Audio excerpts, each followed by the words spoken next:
Hi everyone, it's Ardith, and today I'm back on the Ellen Hudson blog and YouTube channel with the first Innovations with Ardith video for 2020.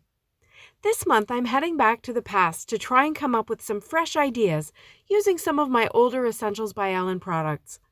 I've got the Bold Blossom standalone die set and the Folk Heart set, along with a couple of sets that have sentiments, totally random sayings too, and letterboard script 1 and 2, which I just keep together in one package.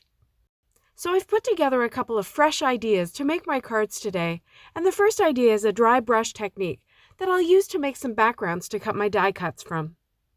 I start with clean water and a couple of flat paint brushes that are about 1 inch wide. These both come in sets that are quite inexpensive and they work just fine. I'm using 80-pound Neenah, which is not watercolor cardstock, so I don't want to get it too wet, which is perfect for a dry brush technique. And I've got some Catherine Pooler inks, which I'll be using as watercolors. It's easy. I just smoosh them down on my waffle flower water media mat, and then I spritz some water over them to activate them. My brush is damp when I pick up the ink, and I just put rough strokes of color all over the cardstock panel. I'm not getting smooth, even coverage, and that's how I want it this time. My goal is to end up with a look of texture and variation in color when I'm done. If I run out of color, I just smoosh some more down and continue with the painting process. After some time, I change color and change direction. I'm hoping that the crosswise brush strokes will add even more texture. You can see that I'm not taking a lot of care to make sure that the brush strokes are even or even straight. I'm just quickly getting some color down. I added some more blue, and then I felt like it had gone too blue. This panel's really meant to be my leaf color, so I went back and added some more green. One thing I ended up not loving about this panel was that although there's a lot of color variation in it, there's no dry white spaces, which I think would really add to it. You'll see what I mean in the next panel. When I felt I was done, I spritzed the panel with Avery Elle Clear Shimmer Spray. This adds a beautiful shimmer to whatever you spray it on, without any added color. And I set that panel aside to dry. So my next fresh idea was to try and create my own cover plate with these dies. I knew I didn't have enough to cover a full panel, so I cut a panel in half to try and cover that with the dies before taping them together temporarily with purple tape. I figured I could create the look of a cover plate by cutting a half pattern twice. I'll be honest though, the whole cover plate idea didn't really work that well with these dies, so it's something I'm going to have to think about and revisit, and in this video, we'll just concentrate on some other fresh ideas. I placed the dies on the green dry brush panel and I ran it through my Gemini Junior. I used the metal shim because these dies are quite intricate. I wanted to inlay the die cuts, so I spent quite a bit of time popping out all the pieces and keeping them organized so that I know where all the bits were when I needed them. Then I arranged the dies on the other half of the green panel and I pulled out the largest Folk Heart die to get a sense of how my design would fit into the heart. When I had that ready, I ran it through my Gemini Junior and popped out all those pieces again, keeping them in piles. I also did this with a white panel. I really spent quite a long time actually popping out pieces and keeping them organized. So long that I started trying to think of other fresh ideas where I could get a similar look with other quicker methods. I'll show you those before we're done. Then I made my second dry brush panel. This time I used red and purple inks to create the colors I wanted for the flowers. And this time I was happier with the look of the paper because it really did have some white areas, which I think add interest and give it a more weathered, distressed look. I'll keep the footage in so you can see what I mean. And although I admit it looks a bit like a hot mess right now, by the time I cut out the roses, you won't be seeing huge parts of the background. I spritzed this with the shimmer spray as well and I set it aside. So now I have 2 panels with the cutouts in them, and I have stacks and stacks of die cuts with all the little center bits saved. But before I move on, I want to give the flower centers a bit more of a golden look, so I got out my limoncello ink and an aqua brush. I pressed the ink pad into its own lid, and I'll just use that as my palette. This had a really neat effect. The shimmer spray almost kind of sealed in the roses, so the yellow ink sat on top and turned almost a metallic color. It's really cool.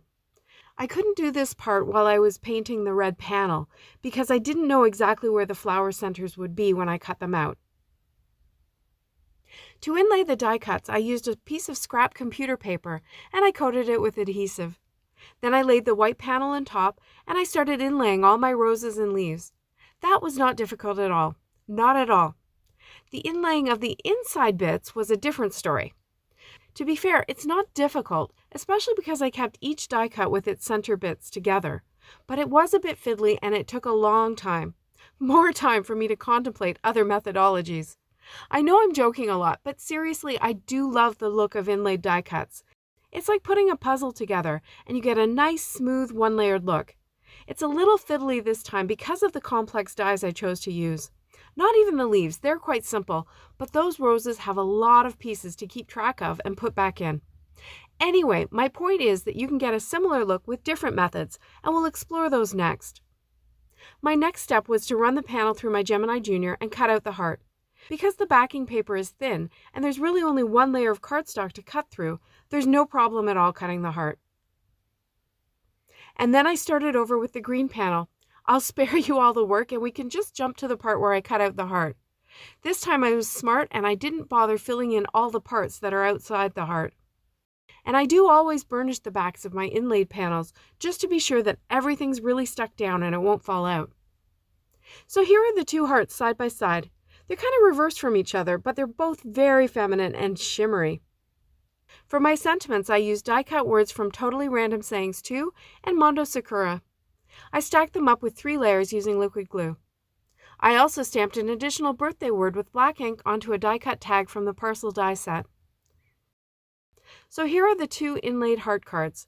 I think they're both very pretty and a great way to use these older die sets. See how nice those dry brush panels look?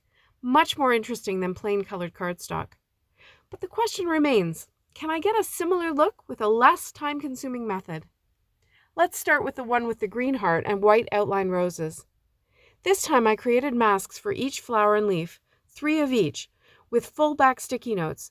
I find these to be really good for masks. They stay down really well, but it does take a second to kind of peel them apart. I covered the whole panel with the masks, and then I burnished the back to be sure that all the edges will stay down while I blend ink over. I'm using the same colors for the roses and leaves, and I added some Fiesta Blue to cover the background.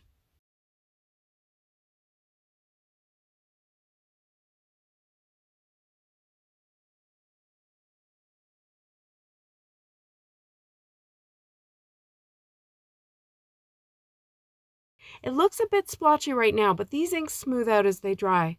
And look what this magic spray does to them almost instantly. It softens the blend and makes the whole panel shimmery and misty. So pretty. There is moisture in the spray, so I used my heat gun to dry the panel before I removed the masks. Check it out. It's gorgeous. All I could think of at this point was, there is no way I'm cutting into this with that heart die. I didn't want to waste one little bit of this panel. But in the end, I did cut a heart. I trimmed the panel with a rectangle die, and then I cut the heart from the middle and I popped it up. So the heart shape on this card is a lot more subtle than on the others, but it's still there. I finished this card with a Celebrate die cut from the letterboard script dies cut from slate cardstock. Okay, so that's the green one.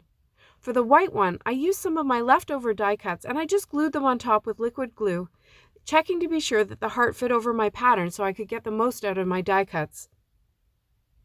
Once the glue was dry, I placed the heart die on top and I ran it through my Gemini Junior. I figured this was going to be the real test. Now it's trying to cut through 2 layers of cardstock, but only in certain areas. And sure enough, I did need to run it through twice before I got a clean cut.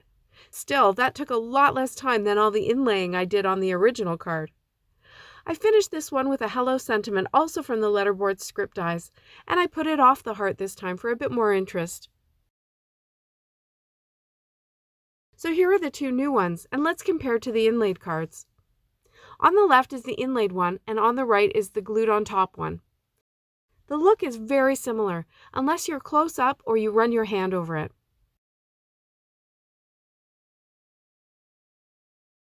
Again, inlaid on the left, masked and ink blended on the right.